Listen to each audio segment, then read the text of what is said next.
Ìjẹ̀bú Igbó ẹ dákun ẹ máa bọ̀ lọ́dọ̀ mi lẹ́yìn lọ́mọ Orímọ Lucy.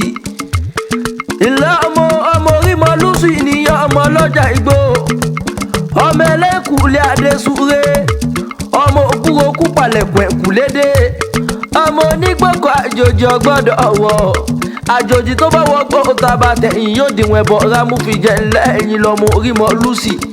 Ilé ẹ̀yìn lọ́mọ adẹ̀rú bí ẹni dẹ̀ràn. Ọmọ onígbò máde ẹ̀yìn lọ́mọ onígbò máwọ̀. Ilé ọmọ anóríkì tóyìnbó gbọ́dọ̀ gbọ́. Ọmọ ní nǹkan tóyìnbó gbọ́dọ̀ ní lọ́pọ̀ oríkì ilé àwọn bàbá tó gbé bí yín lọ́mọ. Ilé Ìjẹ̀bú Igbó ọmọ Orímọ Lucy. Ẹ̀yin lọ́mọ lọ́jà Igbó mo ní ẹ máa ṣe fàárẹ̀ ara rẹ̀ èrìjẹ ẹ̀yin lọ.